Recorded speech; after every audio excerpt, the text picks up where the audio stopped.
आज के टाइम में जब भी कोई middle class investor share market में एंटर करता है तो सबसे पहला टारगेट होता है जल्दी और क्लीन रिटर्न मिले, और इसी उम्मीद के साथ जब कोई आईपीओ आता है तो एक्साइटमेंट अपने आप बढ़ जाता है। आदित्य इन्फोटेक का आईपीओ भी कुछ ऐसा ही एक्सपीरियंस रहा, जिसने पब्लिक को एक दमदार डेब्यू दिया और इन्वेस्टर को पहले ही दिन स्माइल दे दी। सोचिए अगर आपने 675 रुपए पर शेयर खरीदा और कुछ ही घंटों में वो 1015 रुपए पर पहुंच जाए तो क्या फीलिंग होगी। बस वही हुआ जब आदित्य इन्फोटेक, जो इंडिया का फेमस सर्विलेंस ब्रांड CP+ चलाता है, NSE और BSE दोनों पर जबरदस्त प्रीमियम के साथ लिस्ट हुआ। इस कंपनी का आईपीओ लॉन्च होते ही मार्केट में बवाल मच गया। 675 रुपए की इशू प्राइस पर लाया गया ये आईपीओ लगभग 1300 करोड़ रुपए का था, जिसमें 500 करोड़ फ्रेश इशू और 800 करोड़ रुपए OFS यानी ऑफर फॉर सेल के जरिए प्रमोटर्स ने अपनी होल्डिंग डाइल्यूट की थी।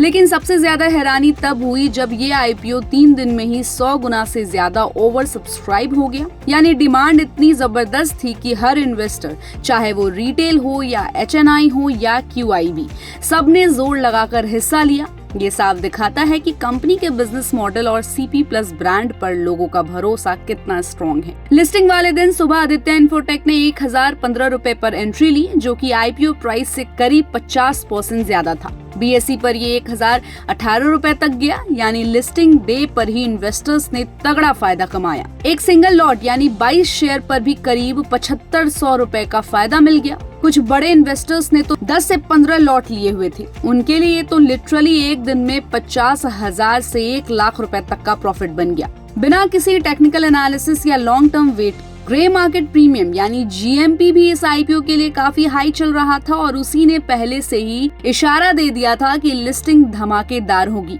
आदित्य इन्फोटेक के नंबर्स भी काफी सॉलिड रहे। फाइनेंशियल ईयर 2024-25 में कंपनी ने 3111 करोड़ से ज्यादा का रेवेन्यू जनरेट किया और 351 करोड़ रुपए का नेट प्रॉफिट दिखाया, जो कि पिछले साल से करीब 12% ऊपर था। सर्विलेंस इंडस्ट्री में CP+ का नाम पहले से ही एस्टेब्लिश्ड है और इंडिया में सिक्योरिटी प्रोडक्ट्स की डिमांड लगातार बढ़ रही है। खासकर स्कूल, अपार्टमेंट्स, ऑफिसेज और इवन छोटे दुकानों में भी CCTV अब एक जरूरत बन चुकी है। यही रीजन है कि आदित्य इन्फोटेक को लोग सिर्फ एक टेक कंपनी नहीं बल्कि फ्यूचर रेडी कंपनी की तरह देख रहे हैं।